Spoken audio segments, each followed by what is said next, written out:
Good evening. Welcome to Reading Grounds. Tonight it is June 23rd, 2019. My name is Rob Oldham, or so I like to pretend. Last week on the stream, we had a bit of difficulties. The internet was not being kind, and unfortunately I had to cut it short.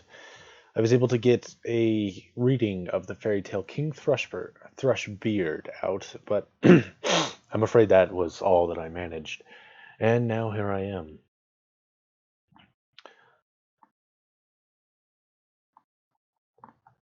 We've been reading fairy tales again lately. As I mentioned last stream, I'll just restate it, however, is that some of the fairy tale readings which I had done unfortunately cut off a little too early, so I need to redo them and then re-upload them.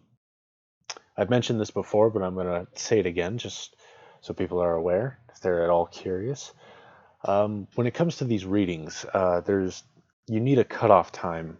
You need some space between when the video actually ends and when you want it to end, because otherwise you'll cut off the important thing and end it prematurely. And that's been the problem, is that the last, sentences or sometimes a little more have been getting cut off from the readings. And so from now on, I need to be able to make sure that there's space in between when I start a story and when I end one. Before I was doing about 5 seconds each, so just 5 seconds of dead air before and 5 seconds of dead air after in order to compensate for that.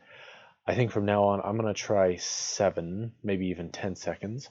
So when there's dead air, just know that it's on purpose and that I'm doing it with a reason in order to make the individual videos a little more pleasant to listen to. But anyways, welcome to the stream, Kimmery. Nice to have you here on time.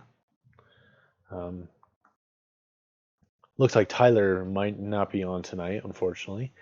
I know Shelby is really busy. I don't know if she'll be on, but, we can have fun either way.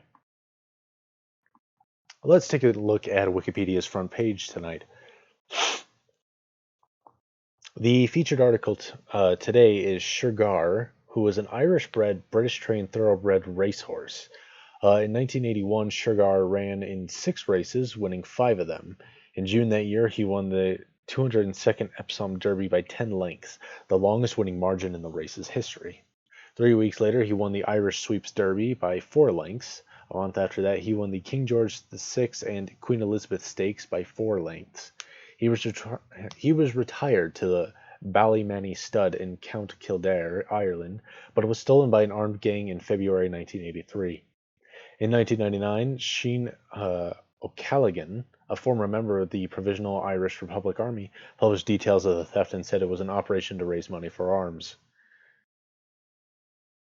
An investigation by the Sunday Telegraph concluded that the horse was shot 4 days after the theft. No arrests were made for the theft, and Shergar's body was never recovered. In the horse's honor, the Shergar Cup was inaugurated in 1999. So, rip, Shergar, forever in our hearts. In the news recently, at least 184 people have been killed by a heat wave in India. Former President of Egypt Mohamed Morsi dies during his trial at the age of 67. An outbreak of acute encephalitis in Bihar, India results in deaths of more than 100 children. Wow, India's having a hard time, aren't they? Um, a power outage has affected Argentina, Uruguay, and parts of Paraguay. Now, on the day of June 24th in history, in 1622, the Dutch-Portuguese War, an outnumbered Portuguese force repelled a Dutch attack in the Battle of Macau, the only major military engagement that was fought between two European powers on the Chinese mainland. In 1812, during the Napoleonic Wars, the French Grand Army under Napoleon crossed the Niemen River, marking the start of their invasion of Russia, which we all know went incredibly well. In 1880, O Canada, the national anthem of Canada, was first performed in Quebec City during a Saint Jean Baptiste banquet. In 1939, the first of Thai cultural mandates was issued, officially changing the country's name from Siam to Thailand. In 1994, a United States Air Force B-52 Stratofortress crashed at Fairchild Air Force Base in Spokane County, Washington, killing all 4 crew members and later providing a case study on the importance of compliance with safety regulations. As far as trivia goes, Canadian nurse Edith Campbell was awarded the Military Medal for her bravery during air raids on a First World War hospital in France. In 2019, Libro de los Epítomos, it looks like, a library catalog by Ferdinand Columbus was rediscovered after nearly 500 years. Diane Hall was the first female race engineer to win a championship auto racing team's motor race. Let's see here. Caliph Abd al-Malik scribes Suleiman ibn Sa'd al-Kushani changed the language of Syria's bureaucracy from Greek to Arabic. Among the varied wildlife of Greece, more than 5,000 species of vascular plant and about 450 species of bird. Canadian journalist Catherine Hughes became Alberta's first provincial archivist, but later became a political activist, fighting for Irish self-determination.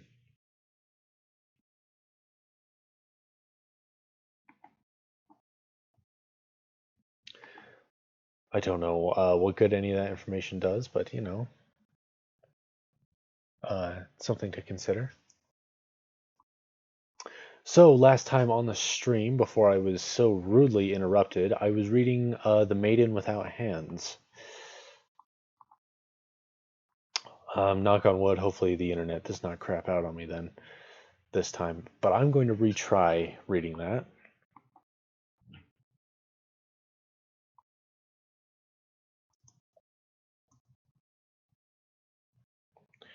First we'll find it and flip to it and figure things out from there. Maiden Without Hands is kind of it's an interesting fairy tale. It's one of my personal favorites. I think it's interesting. Partly because it's so distinctive and easy to remember. But anyways, as I mentioned, I'm going to be giving some dead air in order to assure that the cutoff is acceptable. So I'm going to begin with that here soon.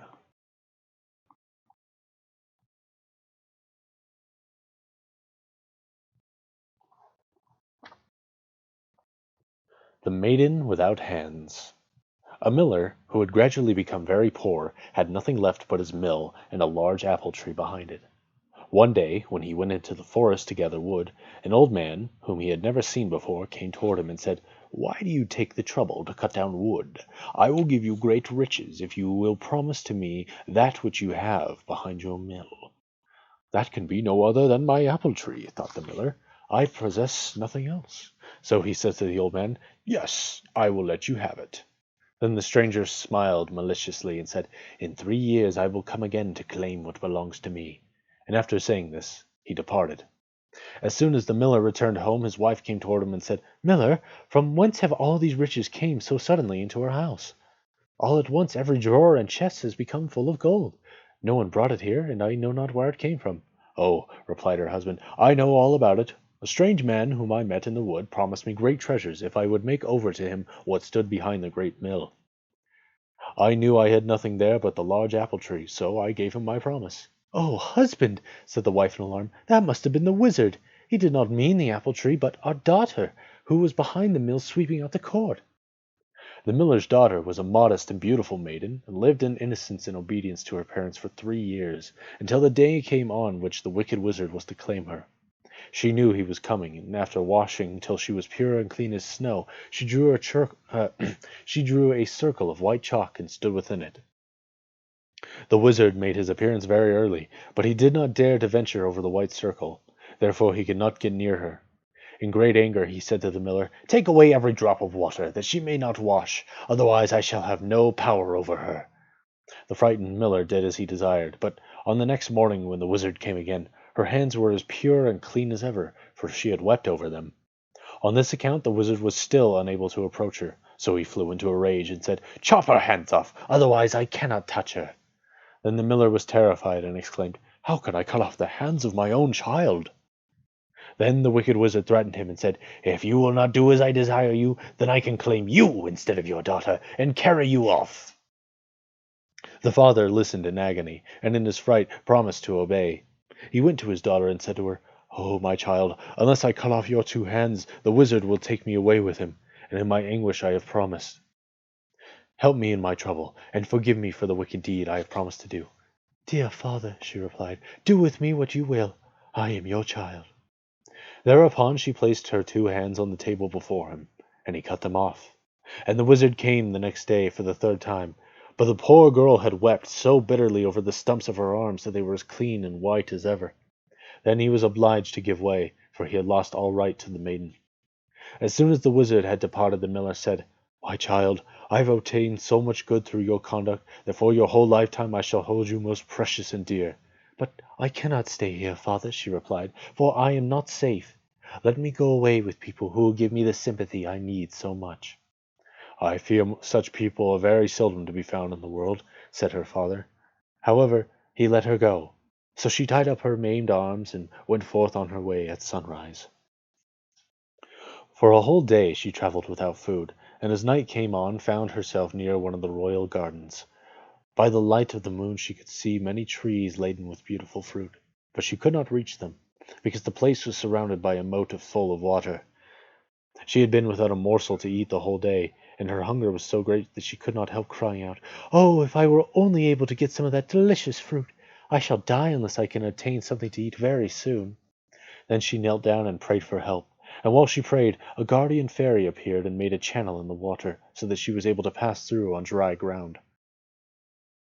When she entered the garden, the fairy was with her, although she did not know it, so she walked to a tree full of beautiful pears, not knowing that they had been counted.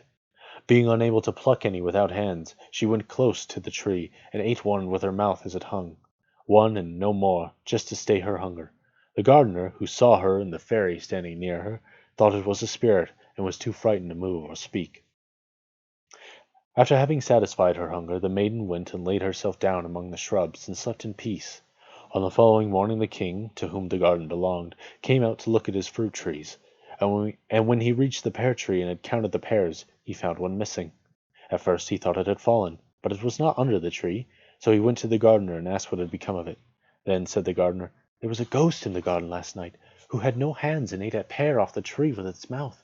"How could a ghost get across the water?" asked the king, "and what became of it after eating the pear?" To this the gardener replied, "Someone came first in snow-white robes from heaven, who made a channel and stopped the flow of water so that the ghost walked through on dry ground. It must have been an angel," continued the gardener, "and therefore I was afraid to ask questions or to call out. As soon as the spectre had eaten one pear, it went away." Then said the king, "Conceal from everyone what you have told me, and I will watch myself tonight." As soon as it was dark, the king came into the garden, and brought a priest with him to address the ghost, and they both seated themselves under a tree, and the gardener, standing near them, waited in silence. About midnight the maiden crept out from the bushes, and went to the pear tree, and the 3 watchers saw her eat a pear in the tree without picking it, while an angel stood near in white garments. Then the priest went toward her and said, Art thou come from heaven or earth? From heaven or earth? Art thou a spirit or a human being? Then the maiden answered, Ah me, I am no ghost, only a poor creature forsaken by every one but God. Then the king said, You may be forsaken by all the world, but if you will let me be your friend, I will never forsake you. So the maiden was taken to the king's castle, and she was so beautiful and modest that the king learned to love her with all his heart. He had silver hands made for her, and very soon after they were married with great pomp. About a year after, the king had to go to battle, and he placed his young wife under the care of his mother, who promised to be very kind to her and to write to him. Not long after this, the queen had a little son born, and the king's mother wrote a letter to him immediately, so that he might have the earliest intelligence, and sent it by a messenger. The messenger, however, after traveling a long way, became tired and sat down to rest by a brook, where he soon fell fast asleep. Then came the wizard, who was always trying to injure the good queen, took away the letter from the sleeping messenger, and replaced it by another, in which it was stated that the little child was a changeling. Knowing nothing of the change, the messenger carried this letter to the king, who, when he read it, was terribly distressed and troubled. However, he wrote in reply to say that the queen was to have every attention and care till his return. The wicked wizard again watched for the messenger, and while he slept, exchanged the king's letter for another, in which was written to the king's mother an order to kill both the queen and her child. The old mother was quite terrified when she read this letter, for she could not believe that the king meant to do anything so dreadful. She wrote again to the king, but there was no answer, for the wicked wizard had always interrupted the messengers, and sent false letters. The last was worst of all, for it stated that instead of killing the mother and her child, they were to cut out the tongue of the changeling and put out the mother's eyes. But the king's mother was too good to attend to these dreadful orders, so she said to the queen, while her eyes streamed with tears, I cannot kill you both, as the king declares me to do, but I must not let you remain here any longer. Go now, out into the world with your child, and do not come back here again. Then she bound the boy on his mother's back, and the poor woman departed, weeping as she went.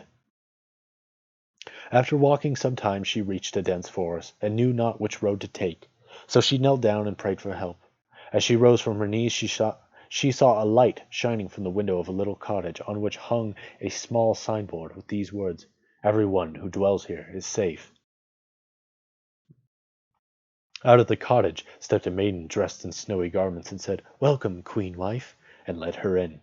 Then she unfastened the baby from his mother's back, and hushed him in her arms till he slept so peacefully that she laid him on a bed in another room, and came back to the mother. The poor woman looked at her earnestly, and said, How did you know I was a queen? The white maiden replied, I am a good fairy, sent to take care of you and your child. So she remained in that cottage for many years, and was very happy, and so pious and good that her hands, which had been cut off, were allowed to grow again, and the little boy became her great comfort. Not long after she had been sent away from the castle, the king returned, and immediately asked to see his wife and child. Then this old mother began to weep, and said, You wicked man! How can you ask me for your wife and child, when you wrote me such dreadful letters, and told me to kill two such innocent beings? The king, in distress, asked her what she meant, and she showed him the letters she had received, which were changed by the dreadful wizard. Then the king began to weep so bitterly for his wife and child that the old woman pitied him, and said, Do not be so unhappy. They still live. I could not kill them, but your wife and child are gone into the wide world, never to come back for fear of your anger. Then the king said, I will go into the ends of the earth to find them, and I will neither eat nor drink till I find my dear wife, even if I should die of hunger. Thereupon the king started on his expedition, traveling over rocks and valleys, over mountains and highways for 7 long years. But he found her not, and he thought she was starved to death, and that he should never see her again. He neither ate nor drank during the whole time of earthly food, but heaven sent him help. At last he arrived at a large forest, and found the little cottage with the signboard and the words on it, Everyone who dwells here is safe. While he stood reading the words, the maiden in white raiment came out, took him by the hand, and led him into the cottage, saying, My lord, the king is welcome, but why is he here? Then he replied, I have been for 7 years traveling about the world, hoping to find my wife and child, but I have not yet succeeded. Can you help me? Sit down, said the angel, and take something to eat and drink first. The king was so tired that he gladly obeyed, for he really wanted rest. Then he laid himself down and slept, and the maiden in white raiment covered his face. Then she went into an inner chamber where the queen sat with her little son, whom she had named Pain Bringer, and said to her, "Go out together into the other chamber. Your husband is come." The poor queen went out, but still sorrowfully, for she remembered the cruel letters his mother had received, and knew not that he still loved her. Just as she entered the room, the covering fell off his face, and she told her little son to replace it. The boy went forward and laid the cloth gently over the face of the strange man. But the king heard the voice in his slumber, and moved his head so that the covering fell off again. "My child," said the queen, "cover the face of thy father." He looked at her in surprise, and said, "How can I cover my father's face, dear mother? For I have no father in this world. You have taught me to pray to our Father which art in heaven, and I thought my father was God. The strange man is not my father. I do not know him." When the king heard this, he started up and asked who they were. Then said the queen, "I am your wife, and this is your son." The queen looked, the king looked at her with surprise. "Your face and your voice are the same," he said, "but my wife had silver hands, and yours are natural. My hands have mercifully been allowed to grow again," she replied, and he still doubted.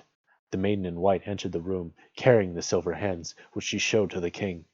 Then he saw at once that this was indeed his dear lost wife, and his own little son, and he embraced them full of joy, exclaiming, "Now has a heavy stone fallen from my heart." The maiden prepared a dinner for them, of which they all partook together, and after a kind farewell, the king started with his wife and child to return home to the castle, where his mother and all the household received them with great joy. A second marriage feast was prepared, and the happiness of their latter days made amends for all they had suffered through the wicked demon who caused them so much pain and trouble.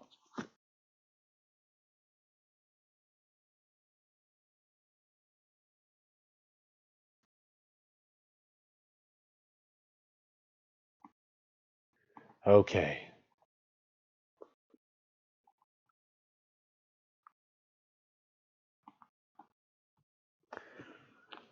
Like I said, that's one of the more interesting ones, I think.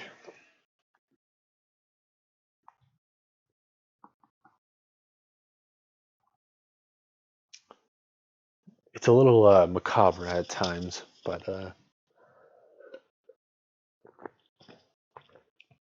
definitely one of the good ones. Now, I've been thinking as I was reading this, I remember a fairy tale where there was a maiden that marries a prince or a king or something, and she does so while under an oath of silence.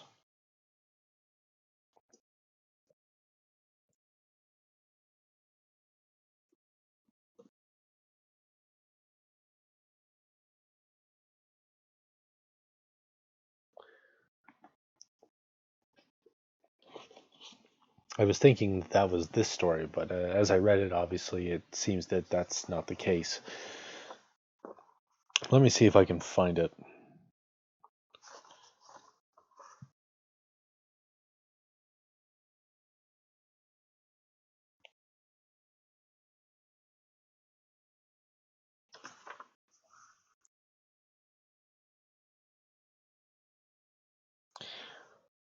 Um,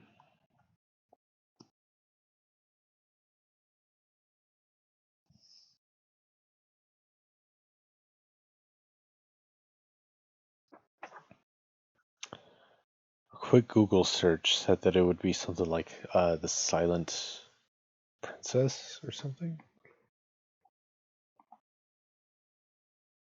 Silenced women? Perhaps not. Of course, there's all these posts about how people are or women are silenced in fairy tales. They're all basically, the same article, but everyone has to claim that it's their idea.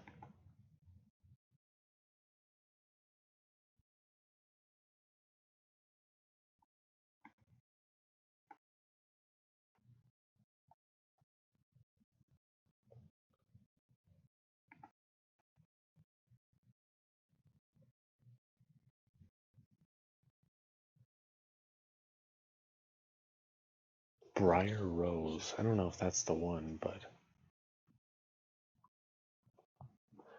hmm.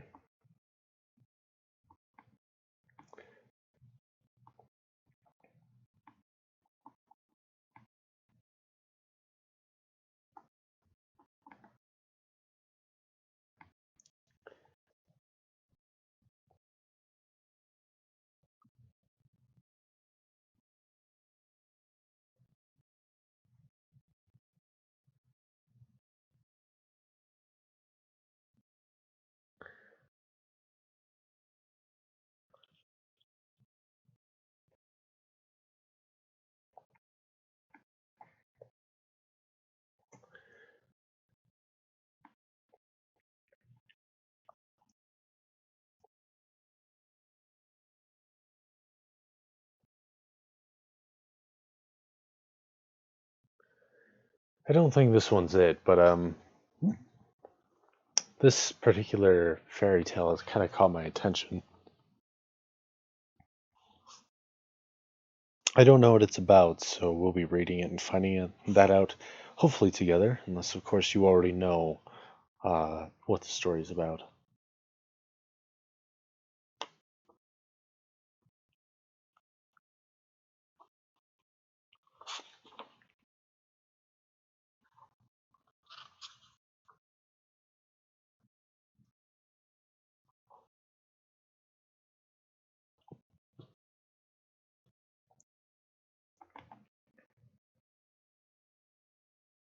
Seems like it's a fairly short story.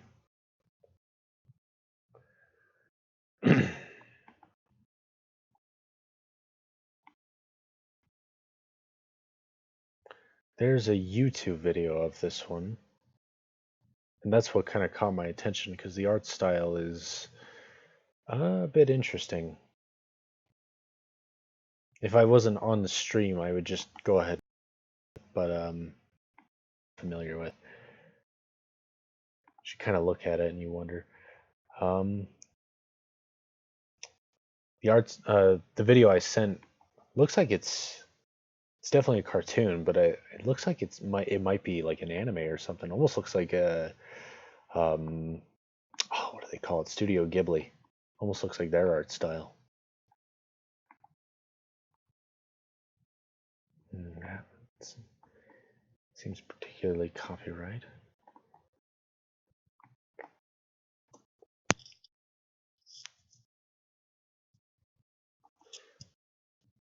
Looks like Briar Rose. I've never heard it before, but from what I can see, it might be a variation on Sleeping Beauty, which is probably okay. Actually, you know what? Let me look at that. Yep. Okay. My mistake. So apparently Briar Rose is one of the alternative names for Sleeping Beauty. I never knew that, so that's interesting. So I guess we won't be reading that one, I think. I think that's one of the videos that still works. Oh no, actually it isn't. Okay, so as I mentioned, there's cutoff thing going on where some of the videos that I've tried to upload ended way too early and they have an abrupt cutoff. Even the last one, King Thrushbeard, like it kind of cuts off on the last sentence. I kept it in because I feel like it's still okay, um, but it is very obnoxious. In the future, I'm going to try and go back over these fairy tales, but I don't want to do it just yet because I have already read them recently, so I don't want to be I don't want to just overwhelm and be like, oh, let's read Sleeping Beauty for 3 weeks in a row. Even though, I mean, really, nobody's actually watching this stream, but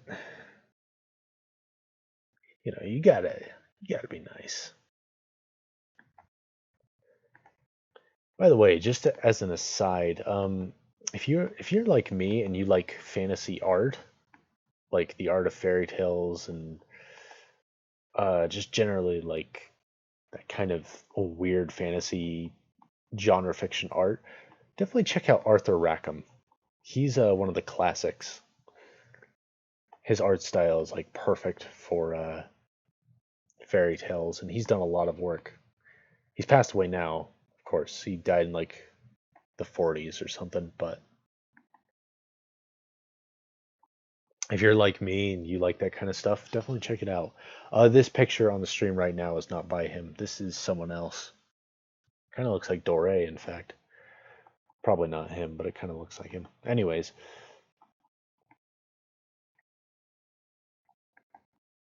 I don't know what it is. There's just like, I guess, for lack of a better word, a certain magic to the art of fairy tales in terms of their drawings.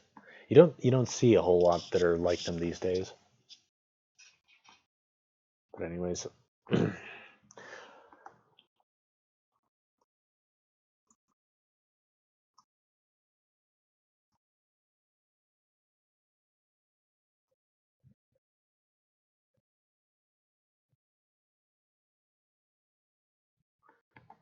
Is that really the story? So the story I was thinking of,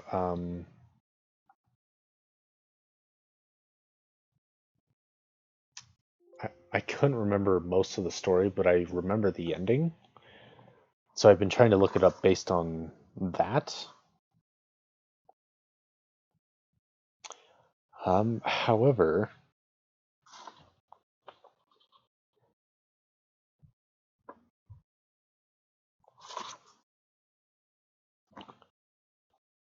my initial search says that it's actually Snow White. I don't know if that's true though. I feel like that's not the story that I'm looking for. Snow White and the Seven Clever Boys.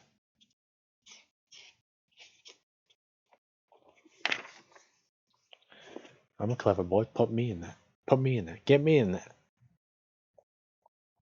King's son.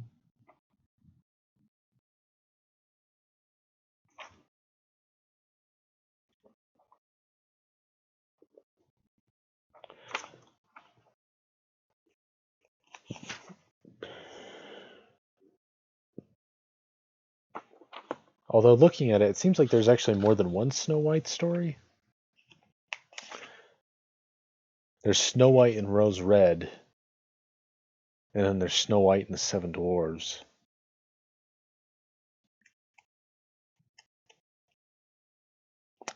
Maybe there's more? I don't know.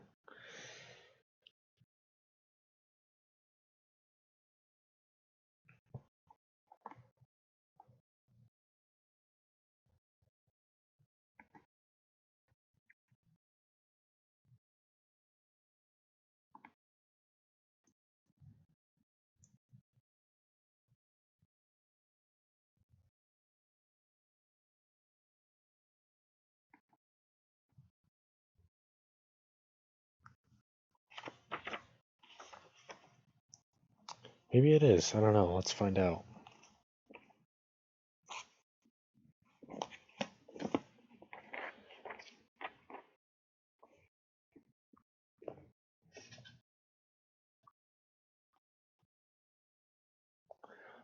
Okay, yeah, I guess it actually is Snow White and the Seven Dwarves. That's interesting. I didn't think it was, but guess what we're going to be reading? Finally, after like 20 minutes of silence.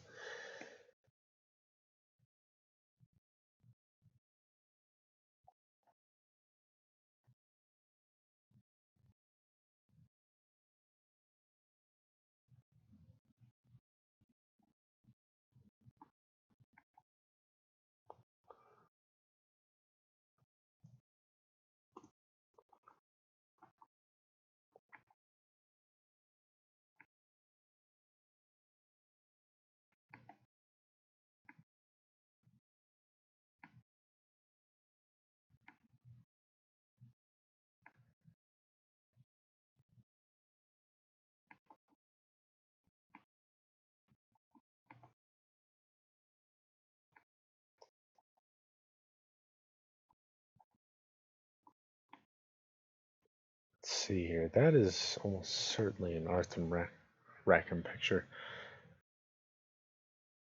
The reason I remember it's because the ending is like really weird and distinct in a good way.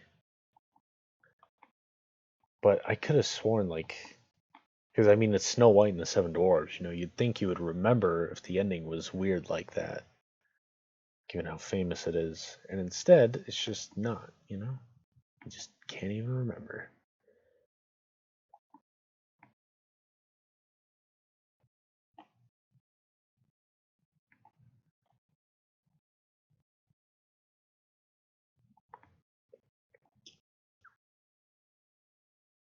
Well, I've probably wasted too much time, so maybe I should just go ahead and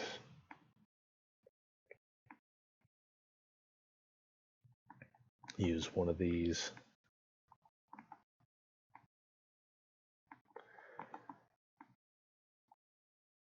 We'll go with something. Go with something distinctive and recognizable, obviously. Because what else would you use? Okay. It's taken me forever, but I think I finally.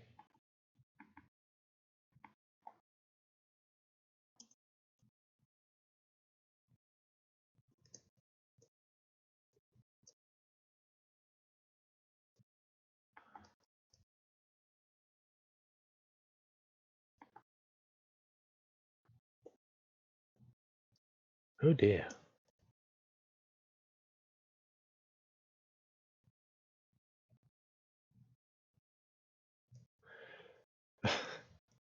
Of course, now I'm stuck on trying to format this stupid thing. Can't leave well enough alone.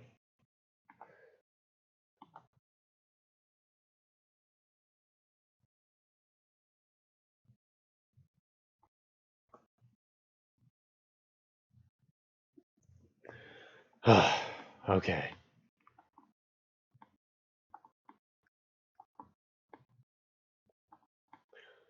Something I've noticed recently while I'm thinking about it.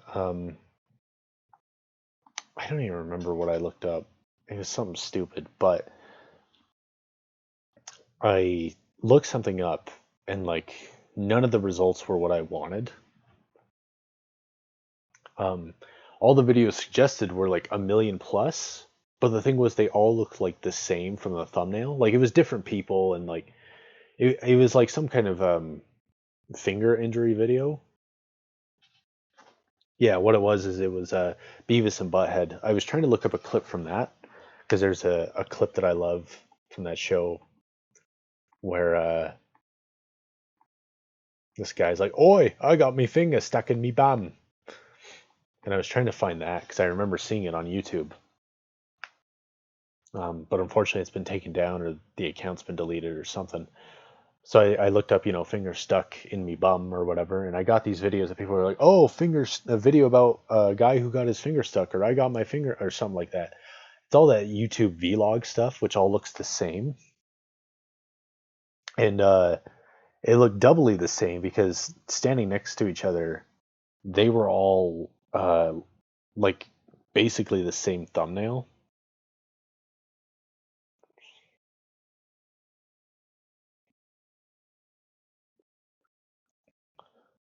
On the left side of the thumbnail was the hands, and they were like, swollen or being operated on by somebody holding gloves. And then on the other side of the thumbnail, on the right side of the thumbnail, was a profile shot of someone, like them from the shoulders up. And they all like have this stupid expression on their face, like, "Oh," and like seriously, the first four thumbnails looked exactly like that. Like I could describe one that way and I would describe all of them. And they all have like they're all different accounts. They're all different stories as far as I can tell. Um, but they all have millions of views. Like the smallest among them has like 1.2 million views. Thanks for coming on the stream, Shelby. Always nice to have you. Surprised you're not, off doing important life stuff. But anyways, so I looked at this and I like it kind of um like I just kind of understood as like, okay, so this is the kind of stupid thumbnail you have to have in order to be successful on YouTube. And I hate YouTube vloggers. They're so obnoxious. Like even when their content is interesting, I cannot stomach them, and I don't know how people do. But I thought it was funny that they all had like the exact same thumbnail. And I don't know if YouTube like sorts videos by their thumbnail. Like if the algorithm where they recommend stuff has to do with the thumbnail, or if all these people just went to the same stupid like creators workshop and that was why they all did the same thumbnail. But if you want to get millions of views, what you do is on the left side of the screen, you have, your weird, gross close up. And then on the right side of the thumbnail, you have a picture of your stupid face going, "Oh," and then you put that as your thumbnail. And for some reason, you make millions of views. And then you just kind of laugh all the way to the bank, and you don't have to get a real job because now you're on YouTube. Instead of making something interesting, you're just making a bunch of crap. And instead of making something interesting, I am going to be reading a fairy tale because that's what we do.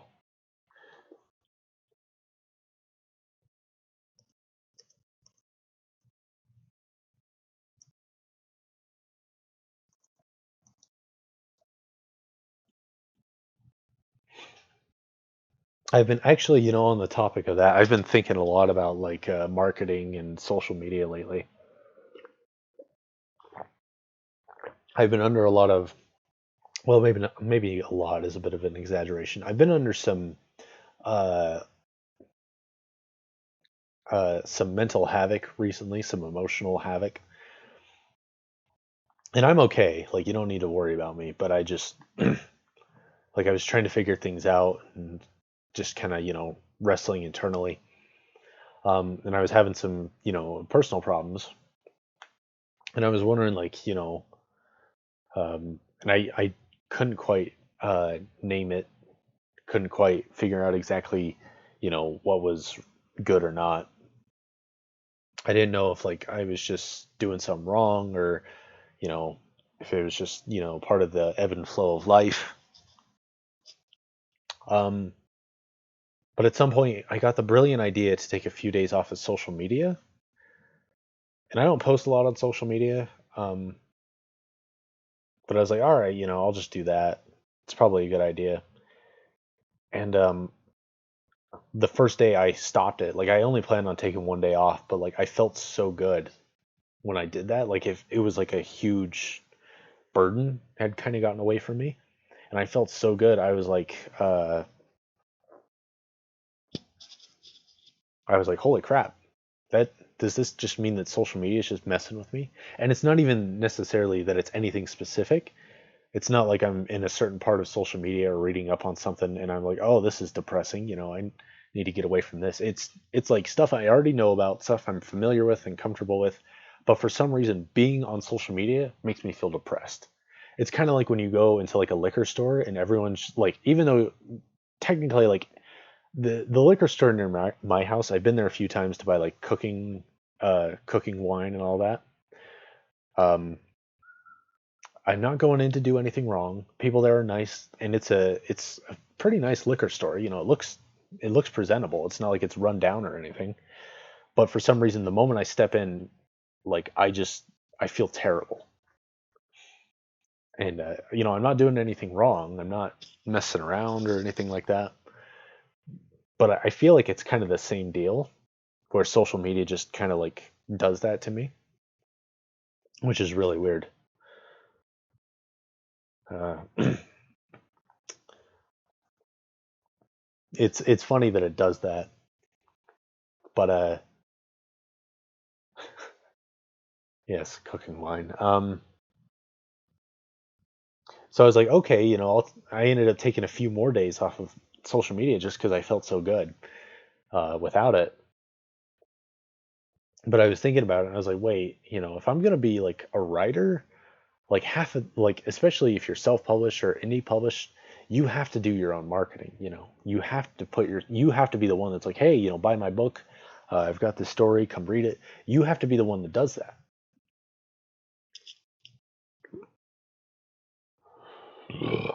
Excuse me. And so I was thinking, I was like, wait a minute, like I can't just, or I guess it was, can I quit social media if any career I have as a writer, relies on that? Is there like a meeting point, or like, is there any possibility of me being a writer without social media? And of course, I still like browsing it. Like I'm not. It would still be a sacrifice for me to give it up, but I'm like, I'm willing to do that if it makes me feel better. And unfortunately, it's not the only factor, but at the same time, it's a significant one, obviously. So I was kind of looking about that, and I'm like, I feel like I should spend less time on social media, maybe take more days where I don't get on it at all, make a point to do that. But it's like, but how do I, like, is that okay? Is this shooting myself in the foot as a career, or, what do I do? And I don't honestly have an answer. The best thing I can think right now is to just cut back on my social media use, but don't give it up entirely. Um, what was I going with this? I don't even remember. But anyways, YouTube thumbnails are really dumb.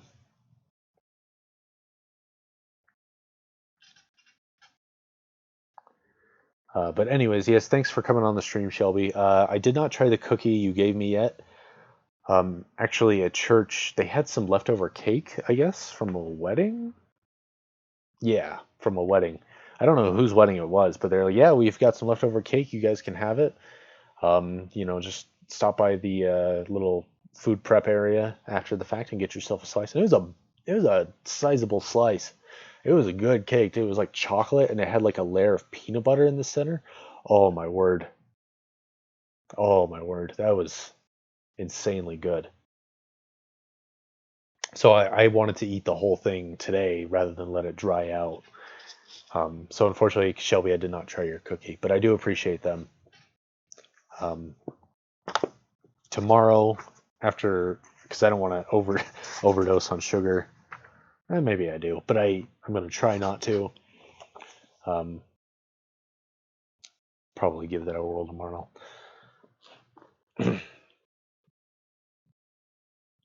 I feel like I was going somewhere with that social media rant, and now I can't think of what it was.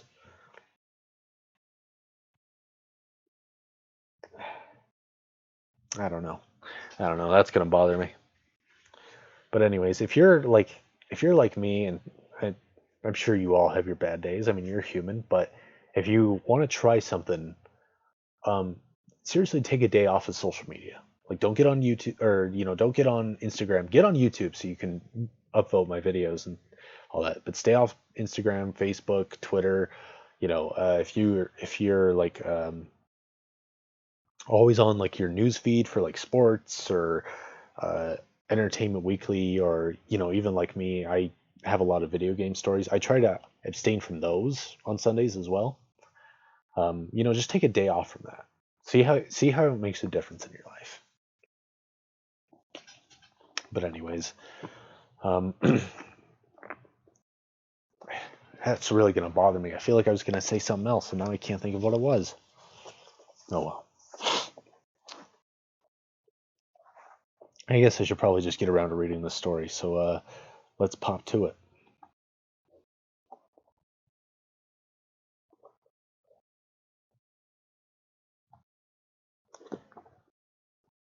Snow White and the Seven Dwarves. In the middle of winter, and the snowflakes were. I goofed up. I'm sorry. Is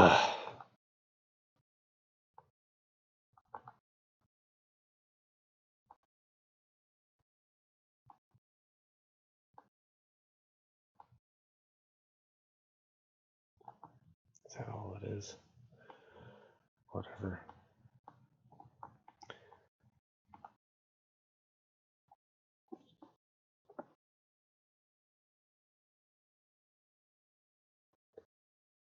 Snow White and the Seven Dwarves.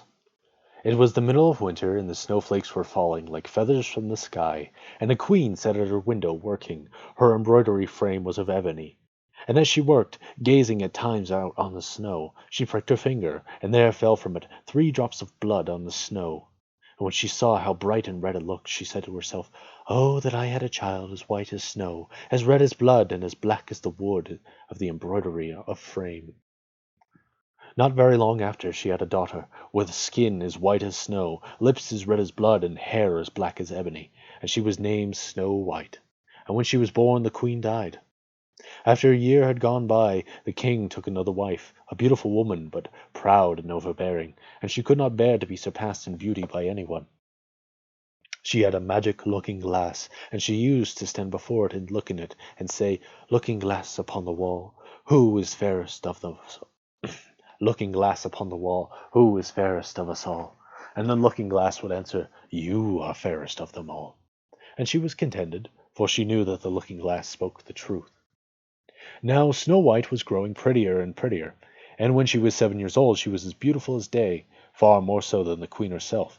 So one day, when the queen went to the mirror, she said, "Looking glass upon the wall, who is fairest of us all?" It answered, "Queen, you are full fair, 'tis true, but Snow White is fairer than you." This gave the queen a great shock. She became yellow and green with envy, and from that hour her heart turned against Snow White, and she hated her. and envy and pride like ill weeds grew in her heart higher every day, and she had no peace day or night. At last she sent for a huntsman and said, "Take the child out into the woods, so that I might set eyes on her no more. You must put her to death, and bring me her heart for a token." The huntsman consented and led her away, but when he drew his cutlass to pierce Snow White's innocent heart, he began to weep and say, she began to weep and say, "Oh, dear huntsman, do not take my life. I will go to the wild wood and never come home again."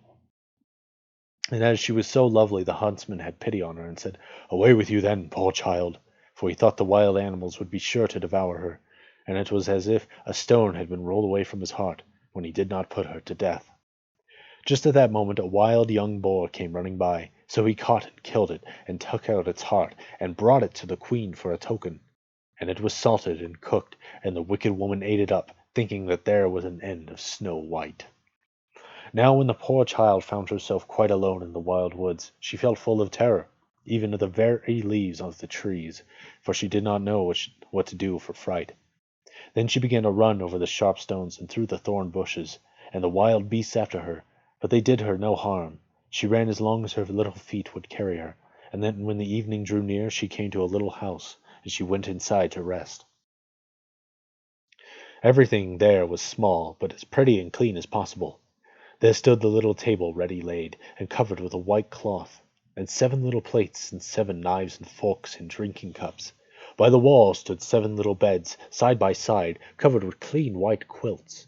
Snow White, being very hungry and thirsty, ate from each plate a little porridge and bread, and drank out of each little cup a drop of wine, so as not to finish up one portion alone.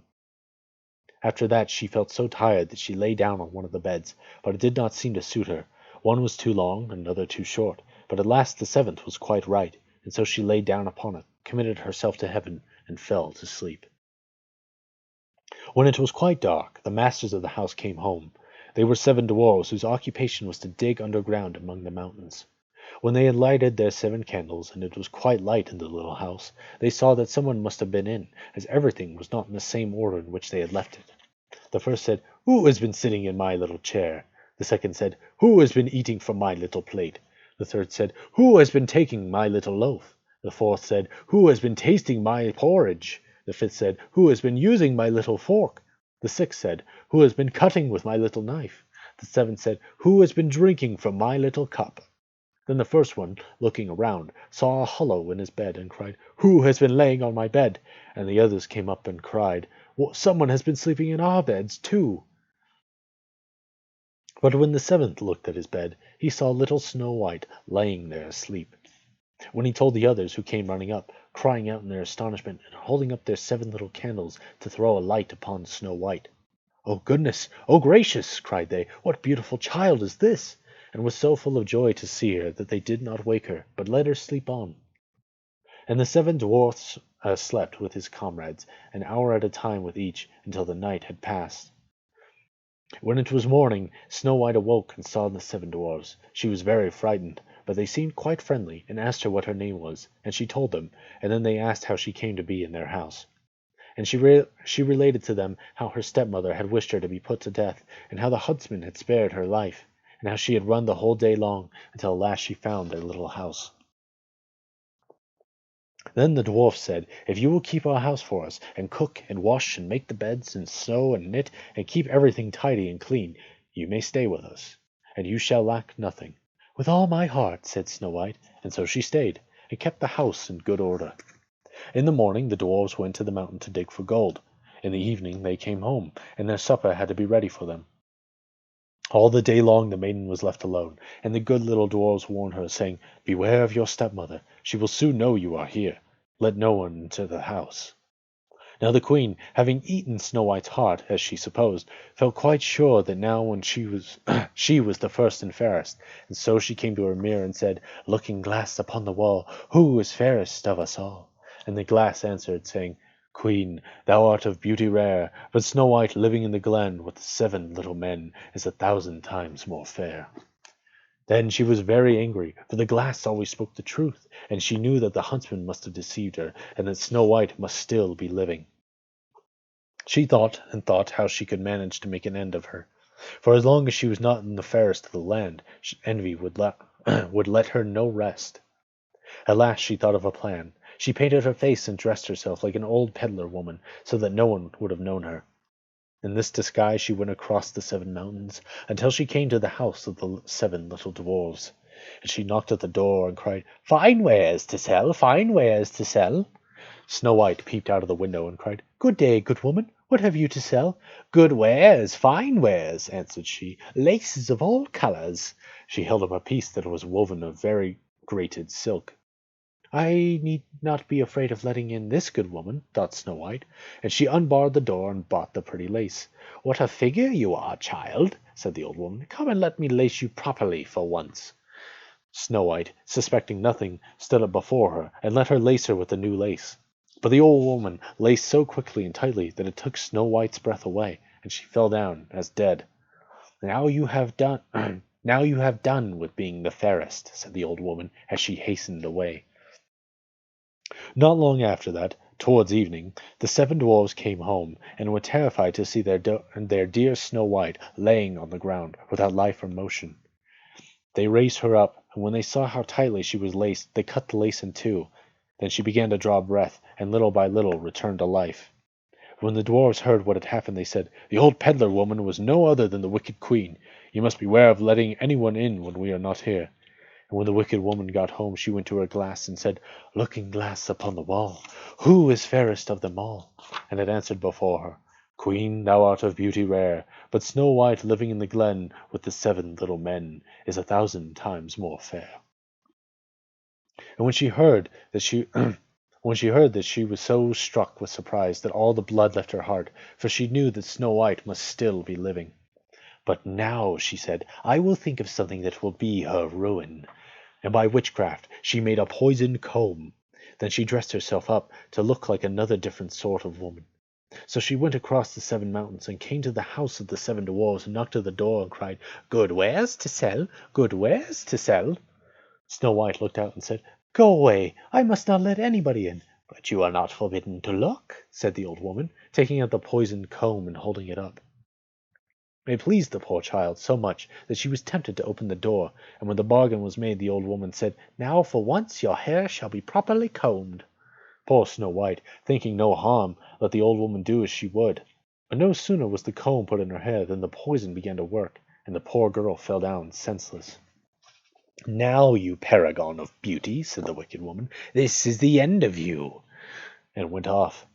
By good luck it was now near evening, and the 7 little dwarfs came home.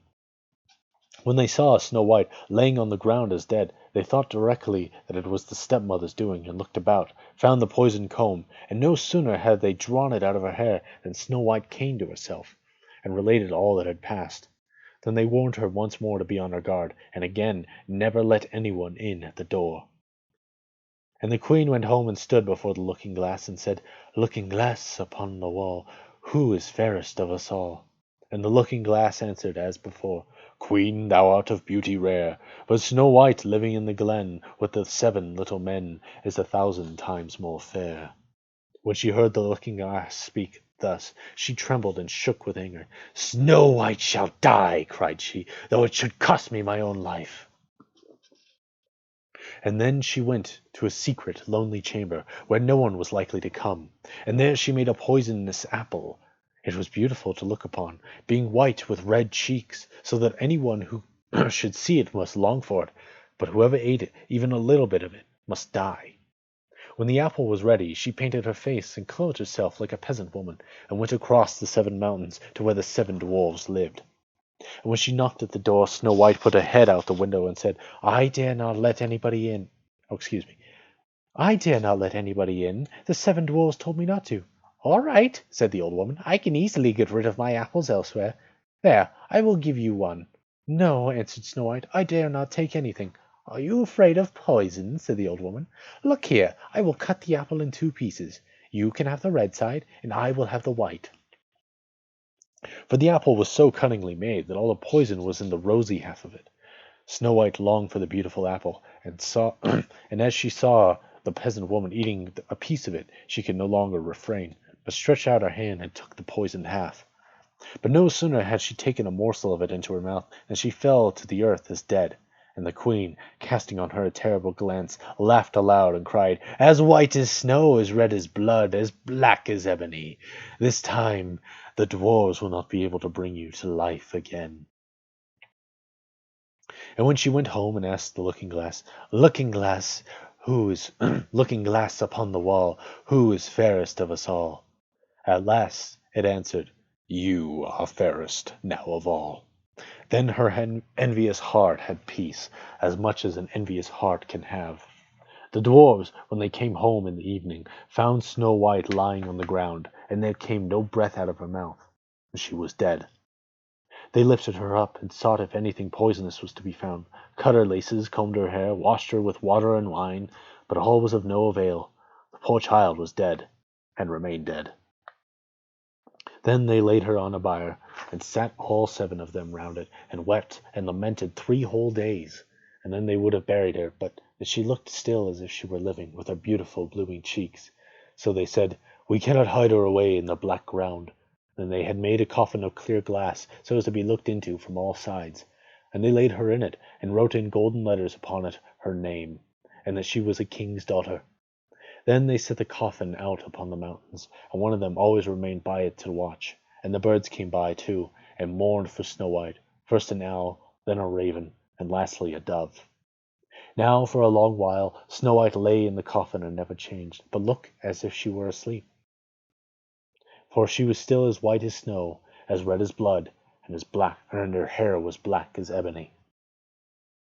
It happened, however, that one day a king's son rode through the mountain and up to the dwarf's house, which was near it. He saw on the mountain the coffin, and beautiful Snow White within it, and he read what was written in golden letters upon it. Then he said to the dwarfs, "Let me have the coffin, and I will give you whatever you like to ask for it." But the dwarfs told him they could not part with it for all the gold in the world. But he said, "I beseech you to give it to me, for I cannot live without looking upon Snow White. If you consent, I will bring you to great honor, and care for you as if you were my brethren." When he so spoke, the good little dwarfs had pity upon him, and gave him the coffin. And the king's son called his servants, and bid them carry it away on their shoulders. Now it happened that as they were going along they stumbled over a bush, and with and with the shaking the bit of poison apple flew out of her throat. It was not long before she opened her eyes, threw up the cover of the coffin, and sat up, alive and well. "Oh dear, where am I?" The king's son answered, full of joy, "You are near me." And relating all that had happened, he said, "I would rather have you than anything in the world. Come with me to my father's castle, and you shall be my bride." And Snow White was kind, and went with him, and their wedding was held with pomp and great splendor. But Snow White's wicked stepmother was also bidden to the feast, and when she had dressed herself in beautiful clothes, she went to her looking glass and said, "Looking glass upon the wall, who is fairest of us all?" The looking glass answered, "O queen, though although you are of beauty rare, the young bride is 1,000 times more fair." Then she railed and cursed, and was beside herself with disappointment and anger. First she thought she would not go to the wedding, but then she felt she would have no peace until she went and saw the bride. And when she saw her, she knew her for Snow White, and could not stir from the place for anger and sorrow and terror. For they had ready red-hot iron shoes, in which they had to dance, and which she had to dance until she fell down dead.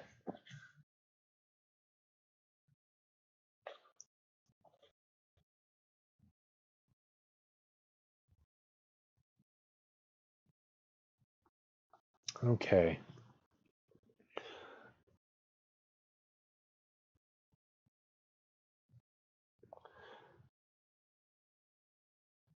It's that ending that kind of caught me off guard. Because I remember that ending distinctively, but I don't remember it being Snow White, you know?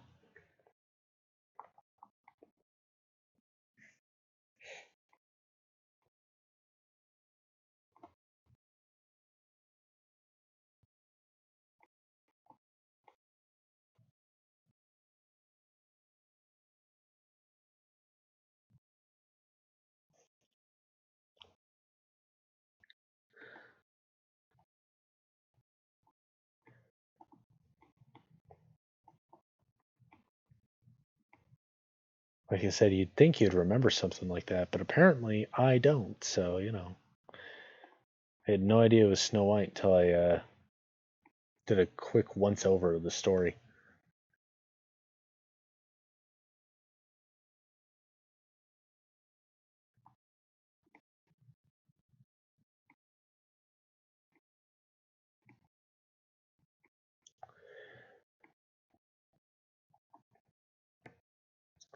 Well, I think I'm going to take a break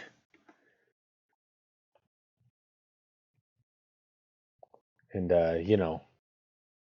not uh, talk for a while. I was going to say not talk for a while, but then again, as I was looking for that story, I was, not talking. Anyways, oh crap. All right, so I'll be back just in a few minutes.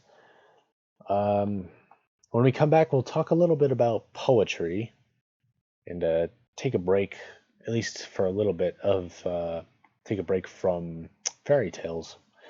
So that should be fun. And if it's not, well, that's just too dang bad. Be back in a minute.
Okay.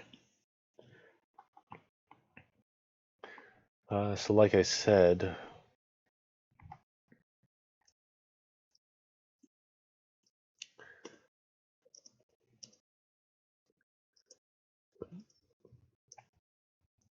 we'll be looking a little bit at poetry. Um,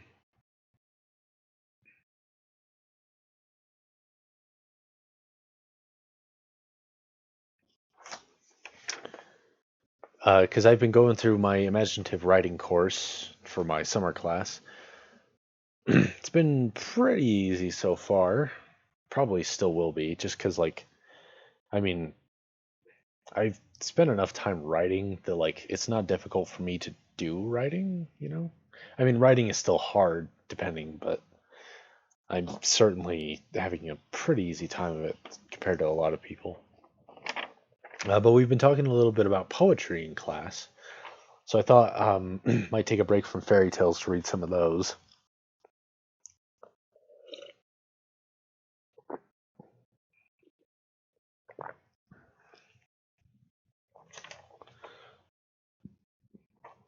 The one I really wanted to read actually was it's called One Art. I have to look up the name here shortly. I don't remember who originally wrote it, but I know it's just right around here.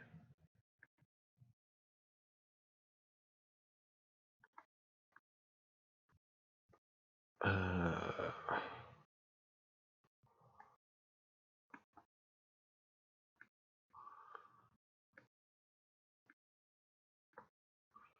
Sorry, just a moment.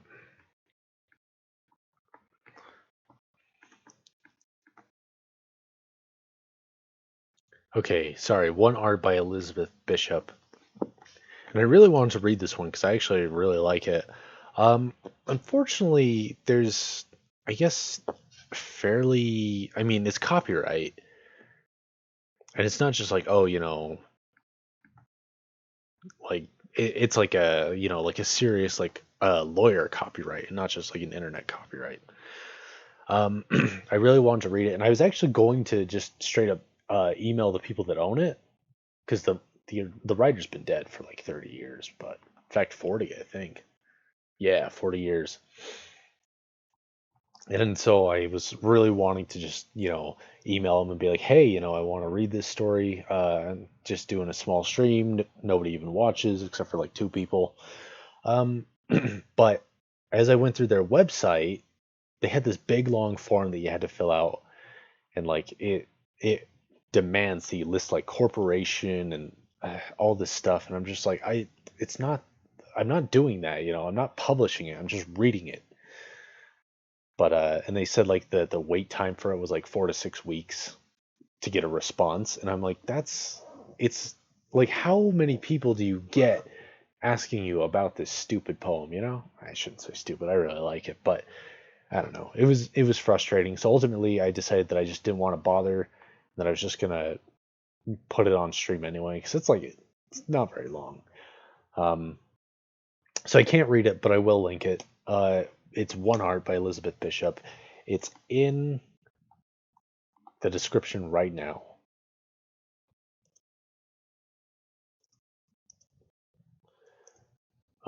In the chat, I should say. It's a beautiful poem. Definitely recommend. Pretty easy to grasp. Not like really obtuse.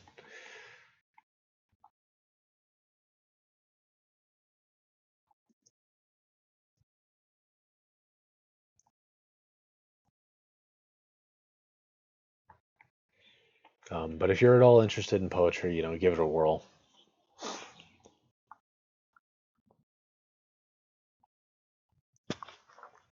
Um,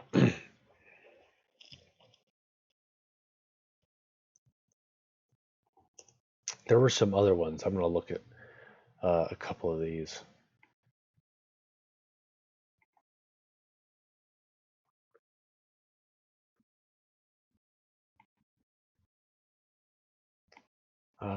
Probably figure them out before I do anything.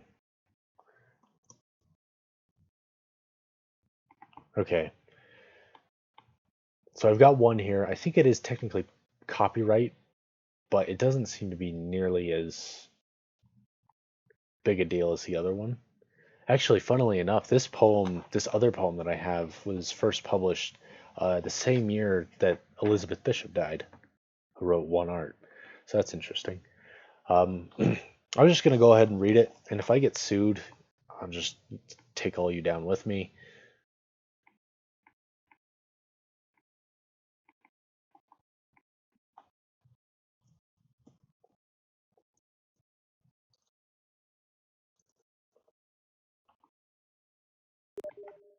Ah, dang it.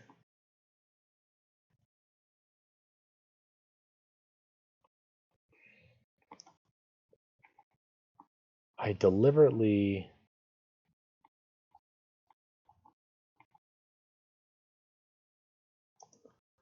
Okay, it should be all right.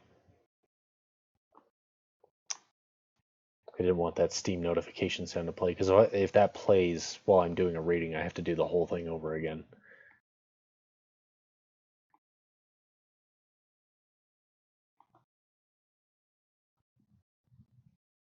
Well, that formatting isn't perfect, but I think I'm just going to go ahead and read it, because this is a short thing anyway. So this is, actually, hold on, let me see.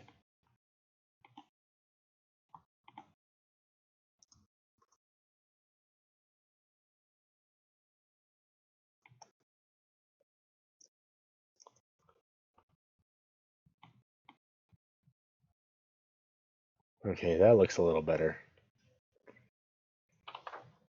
It's a pretty famous poem. It's pretty well known. Apparently, I don't know if the Craig Rain is still alive, but teacher introduced him. She said, uh, I guess I should call her professor. I think she even has a PhD. She's pretty modest though, so whatever. Anyways, she said that he was never like super popular, but this poem was kind of a one-hit wonder. So this is, hold on a sec. I think I might actually do a recording of this.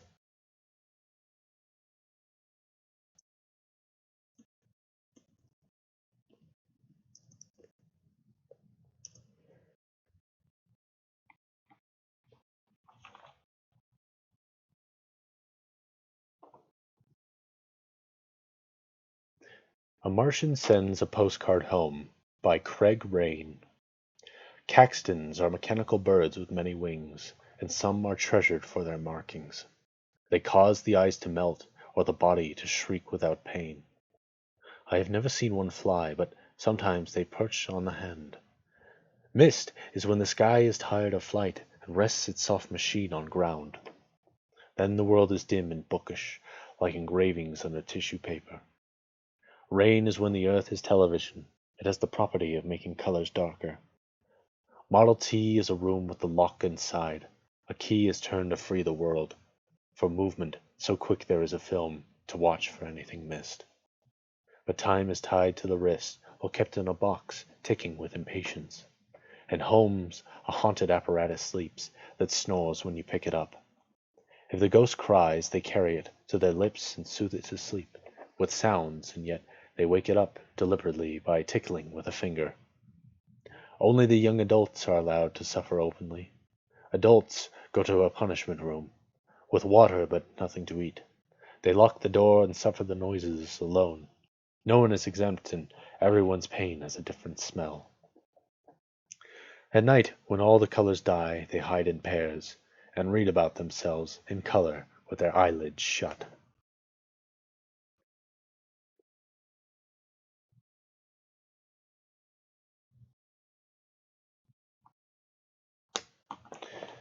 So again, kind of a short poem.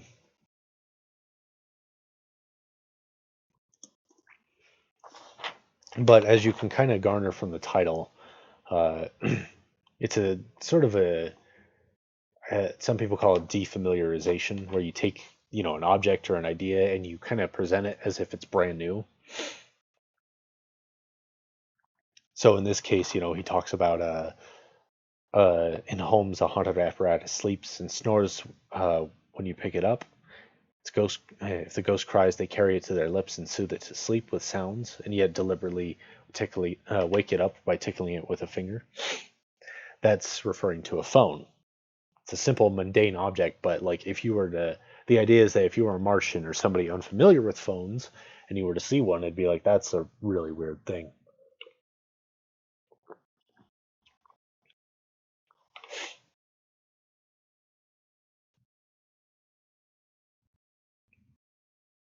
I'm trying to think. Um, that beginning one, Caxtons are mechanical birds with wings. The teacher said that that's like an old printing press. I think because this guy is British, Craig Rain. I think what it might have been looking at it is that he's referring to a book. I don't know, like if that's like a British slang or something. But anyways, one thing that really kind of was kind of amusing and also kind of weird to me. 'Cause there's that line in the stanza, rain is when the earth is television, and it has the property of making colors darker. Uh, in the class, like nobody knew what that meant, and I just said I answered it's television static.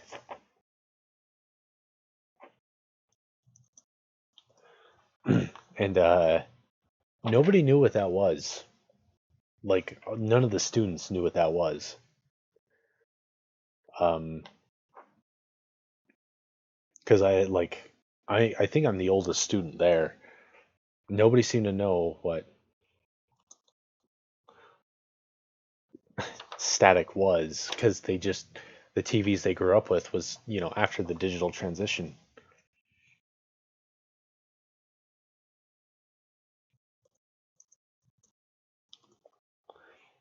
That like kind of blew my mind, and for some reason made me unreasonably angry.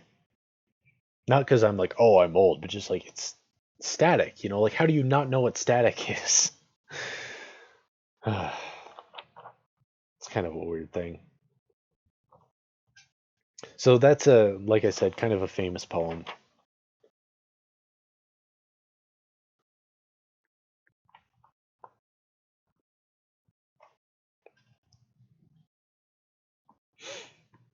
It's a fun one to read.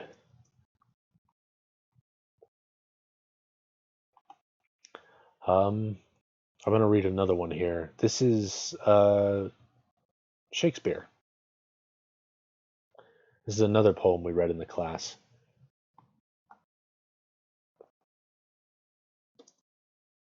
One of his sonnets.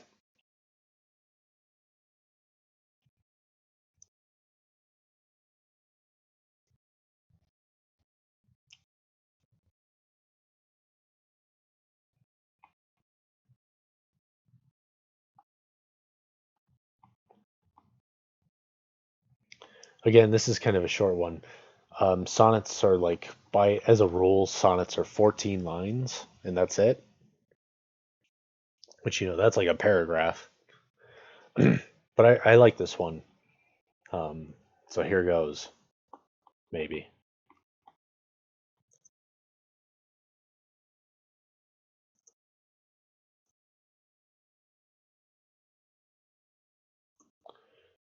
Maybe.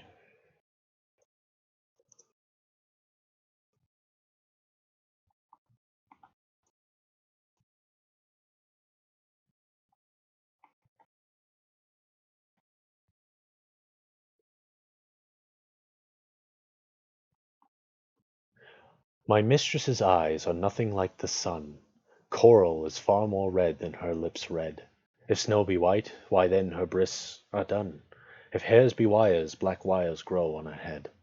I have seen roses damasked, red and white, but no such roses see I in her cheeks. And in some perfumes there is more delight than in the breath than from my mistress reeks. I love to hear her speak, yet well I know that music hath a far more pleasing sound. I grant I never saw a goddess go, my mistress when she walks tread on the ground. And yet by heaven I think my love as rare as any she belied with false compare.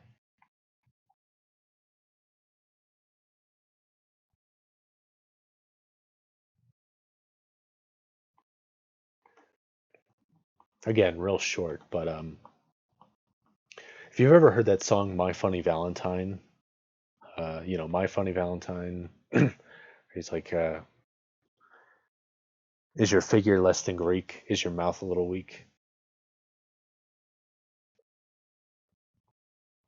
It's kind of the same idea.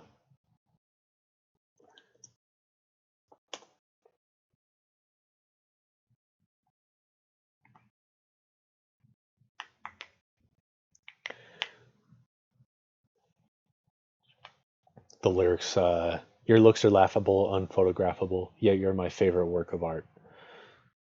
Same deal, but much more modern.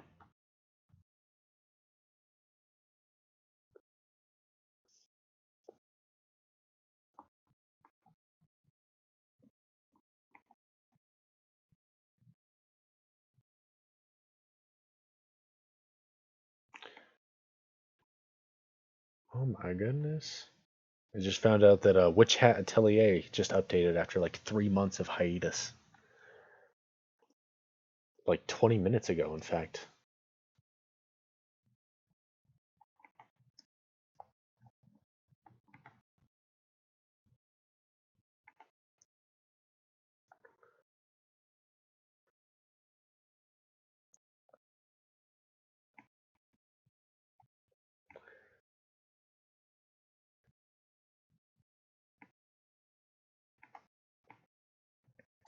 If you haven't read that manga yet, definitely do it because it's amazing. It's still new, like it's still young, but really good stuff. Kind of tired, so I think the next one's going to be the last one. But I we'll go back to you know what actually um, while I'm thinking about it, just to pad out time a little more, and also to try and brag as much as I can. I did write my own sonnet for the class um, because we were studying foreign poems, and I figured a sonnet would be the simplest one to do. And I am terrible at poems. I don't know what it is. I'm just not good at it.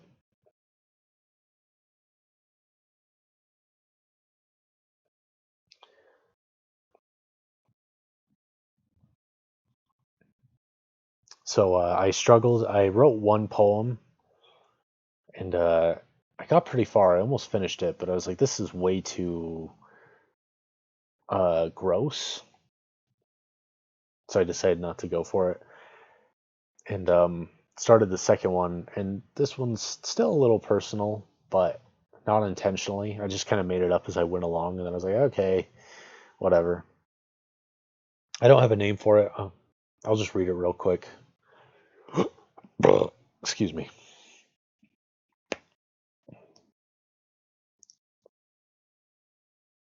A problem I predict, with rhythm, rhyme, and reason. A struggle, I'll admit, with my own little demon. Truth for me is trouble, a burden to be borne. Every day a struggle which I am bound and sworn. Searching for the answer which fainted by my mouth. Set to be a pastor before it all went south. Help me, save me, ingenue, as if I knew you too. That's my little sonnet. Yay me. I'm kind of proud of how that turned out just because I wasn't like usually when I write, I'm trying to do, you know,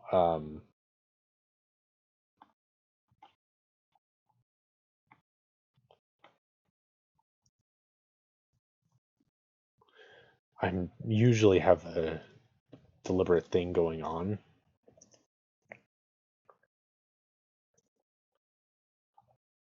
And for this one, I kind of just had to improvise. I'm just not good at poetry. Like, I really struggle with it. I can, like, bang out a little prose story pretty easily. You know, I can, my other writing assignments I've been good at so far. We've had these short stories and object writing. Um, like with that Martian sends a postcard home, we had to write about an object and write it as if it was like a foreign thing. And I ended up writing about like a tennis racket that I have in my room for some reason.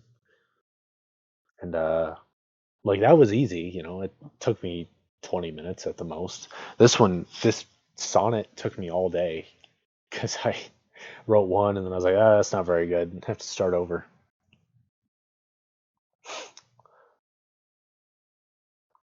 Maybe one of these days I'll reread Tarnished Silver, which is a poem I've written a long while back. That's a fun one. That's a really personal one, and I'm really proud of that one. But not tonight. Not tonight. Anyways, that should be it for poetry for tonight. Like I said, I think I'm just going to read one more story. Let's see if we can get a good one in here. Juniper Tree is too long. Rumpelstiltskin is one of the rereads.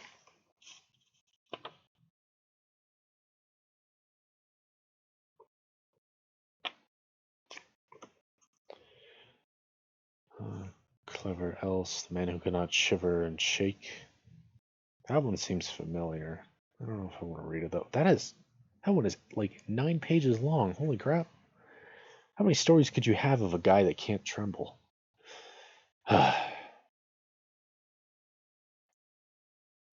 Peasant's wise daughter, you say. 561. Let's take a look at that one. Obviously, like there's a lot of there's a lot of stories in here I have never read.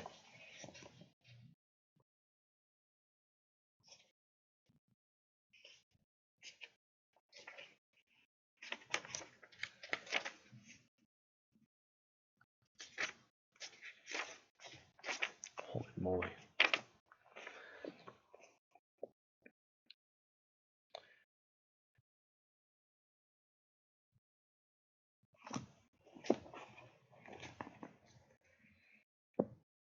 Uh,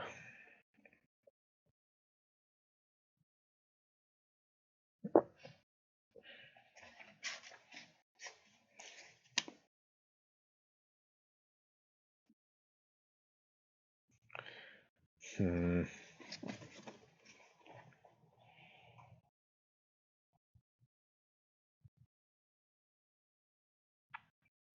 We read Bearskin. Is it worth reading The Devil's Sooty Brother? Which is very similar. It's only 2 pages long. Hmm.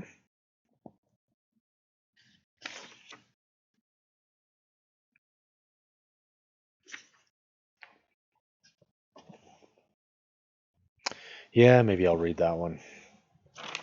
Ugh, my eyes are getting tired.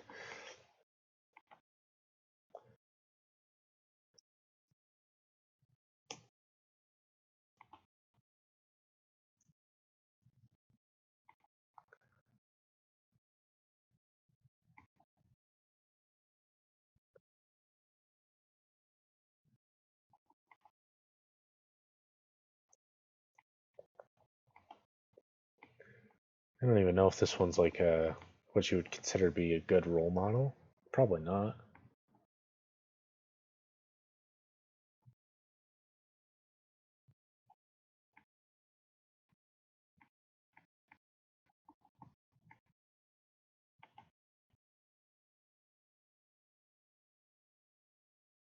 There you are.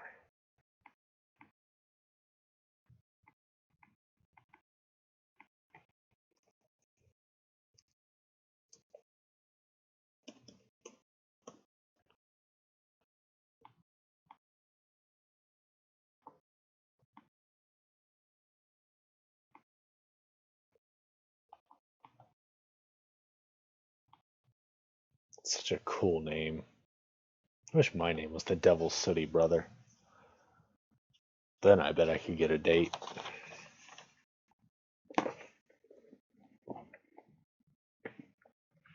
I wish I had my own motorcycle. Alright.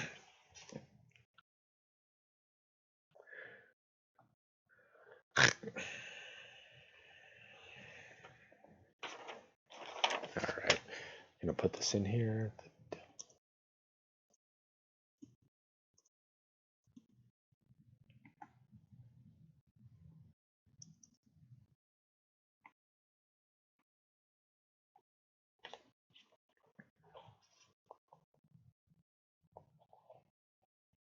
The Devil's Sooty Brother. A discharged soldier had no money left and did not know how to get on. So he went out into the forest. When he had walked for a short time, he met a little man who was, however, the devil. The little man said to him, "What ails you? You seem so very sorrowful." Then the soldier said, "I am hungry, but have no money." The devil said, "If you will hire yourself to me and be my serving man, you will have enough for all your life. You shall serve me for 7 years, and after that you shall again be free.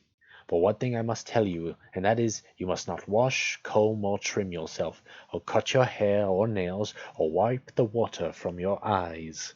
The soldier said, "All right, if there was no help for it," and went off with the little man, who straightway led him down into hell.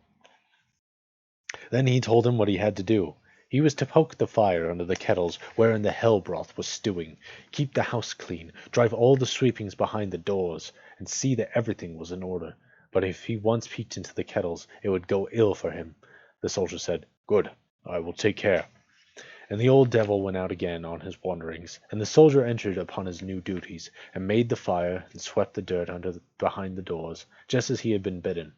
When the old devil came back, he looked to see if all had been done, appeared satisfied, and went forth the second time. The soldier now took a good look on every side. The kettles were all standing all round hell with mighty fire below them, and inside they were boiling and sputtering. He would have given anything to look inside them, if the devil had not so particularly forbidden him. At last he could restrain himself no longer. Slightly raised the lid of the first kettle and peeped in, and there he saw his former corporal shut in. "Aha, old bird! Do I meet you here? You once had me in your power, now I have you." And he quickly let the lid fall, poked the fire, and added a fresh log. After that he went to the second kettle, raised its lid also a little, and peeped in. His former ensign was inside that. "Aha, old bird! So I find you here. You once had me in your power, now I have you." He closed the lid again, and fetched yet another log to make it really hot. Then he wanted to see who might be shut up in the third kettle. It was actually a general. "Aha, old bird! Do I meet you here? Once you had me in your power, now I have you." And he fetched the bellows, and made the hell-fire flare well up under him. So he did his work for 7 years in hell, did not wash, comb, or trim himself, or cut his nails, or or his hair, or wash the water out of his eyes. And the 7 years seemed so short to him that he thought he had only been half a year. Now when the time had fully gone by, the devil came and said, "Well, Hans, what have you done? I have poked the fires under the kettle, and have swept all the dirt well behind the doors. But you have peeped into the kettles as well. It is lucky for you you added fresh logs to them, or else your life would have been forfeit. Now that your time is up, will you go home again?" "Yes," said the soldier. "I should very much like to see what my father is doing at home." The devil said, "In order that you may receive the wages you have earned, go and fill your knapsack full of the sweepings, and take it home with you. You must also go unwashed and uncombed, with long hair on your head and beard, and uncut nails and dim eyes. And when you are asked whence you came, you must say, 'From hell.' And when you are asked who you are, you must say, 'The devil's sooty brother, and my king as well.'" The soldier held his peace, and did as the devil bade him, but he was not at all satisfied with his wages. As soon as he was in the forest again, he took his knapsack from his back to empty it, but on opening it, the sweepings had become pure gold. "I should never have expected that," said he, and was well pleased, and entered the town. The landlord was standing in front of the inn, and when he saw the soldier approaching, he was terrified, because Hans looked so horrible, worse than a scarecrow. He called to him and asked, "Whence thou comest?" "From hell." "Who art thou?" "The devil's sooty brother, and my king as well." Then the host would not let him enter, but when Hans showed him the gold, he came and unlatched the door himself. Hans then ordered the best room and attendants, and ate and drank his fill, but neither washed nor combed himself as the devil had bidden him, and at last lay down to sleep. But the knapsack full of gold remained before the eyes of the landlord, and left him no peace. During the night he crept in and stole it away. The next morning, however, when Hans got up and wanted to pay the landlord and travel further, behold, his knapsack was gone. But he soon composed himself and thought, "Thou hast been unfortunate from no fault of thine own," and straightway went back again to hell, complained of his misfortune to the old devil, and begged for his help. The devil said, "Seat yourself. I will wash, comb, and trim you, cut your hair and nails, and wash your eyes for you." And when he had done with him, he gave him the knapsack back again full of sweepings, and said, "Go and tell the landlord that he must return you your money, or else I will come and fetch him, and I shall poke the fire in your place." Hans went up and said to the landlord, "Thou hast stolen my money. If thou dost not return it, then thou shalt go down to hell in my place, and will look as horrible as I." Then the landlord gave him money, and more besides, only begging him to keep it secret, and Hans was now a rich man. He set out on his way home to his father, bought himself a shabby smock frock to wear, and strolled about making music, for he learned to do that while he was with the devil in hell. There was, however, an old king in that country, before whom he had to play, and the king was so delighted with his playing that he promised his eldest daughter in marriage. But when she heard that she was to be married to a common fellow in a smock frock, she said, Rather than do it, I would go to the deepest water." Then the king gave him the youngest, who was quite willing to do it, and to please her father. And thus the devil's sooty brother got the king's daughter, and when the aged king died, the whole kingdom likewise.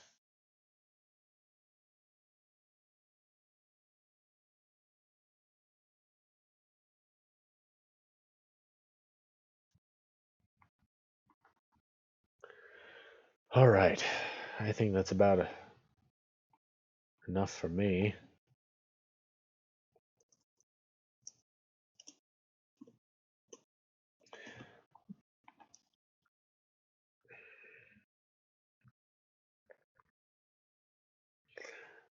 Uh,